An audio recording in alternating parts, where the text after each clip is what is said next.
What if everything we've been taught about success is backwards? They say be loud, build the brand, climb the ladder, chase the throne, grab the crown before somebody else takes it home. But look at him. No army, no office, no platform, no control. He rode in on a borrowed donkey with dust on his sandals and a towel in his hand.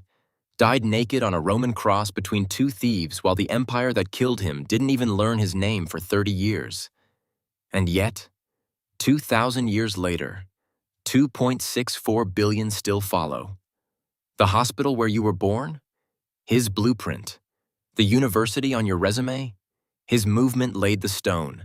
The very idea that humility is noble didn't exist until he knelt when he had every right to stand. And this Easter, 2026, federal agencies posted "He is risen" from official U.S. government accounts for the first time in American history. How?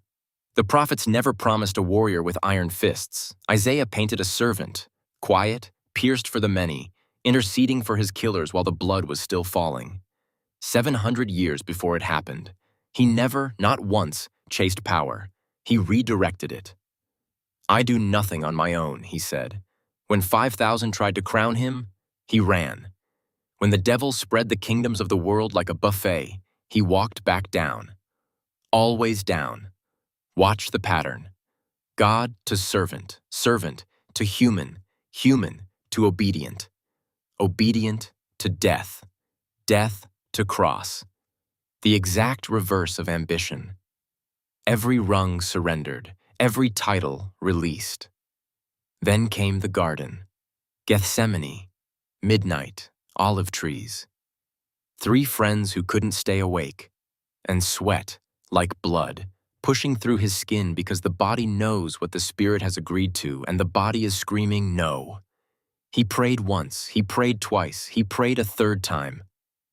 "Abba, Father, if it's possible, let this cup pass. Nevertheless, not my will, but yours." That word split history in two, and it still splits us now. Everything before it, honest human survival. Everything after it, consecration. An ambitious man never reaches the nevertheless. Self-interest gets the final word. But for Jesus, surrender was the last. They nailed him to a cross reserved for slaves. Public, naked, slow. First words from the cross, forgiveness for his killers. Last words from the cross, surrender to Abba.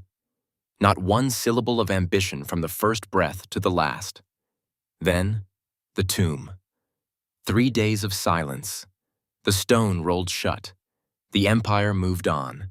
But the Father hadn't finished speaking. Sunday morning. Stone moved. Grave empty. Light pouring in where death had been. Therefore, God exalted him to the highest place. Not because he grasped for it, because he never did. Not ambition's reward, consecration's vindication. And look at today. 66% of Americans say Jesus still matters to them. Gen Z and millennials showing up at church 2 weekends a month. Bible sales at a 20-year high. The chosen pulling thousands of testimonies. 388 million Christians facing persecution worldwide, still following, still serving, still surrendering. Because people don't suffer and die for a personal brand. Ambition builds empires that crumble. Consecration builds legacies that multiply. So here's the question, the one that doesn't land in the head. It lands in the chest. In a world screaming for likes, for followers, for platforms, for thrones, how will I choose the quiet, costly, world-changing path of consecration? The stone is rolled away. The grave is empty.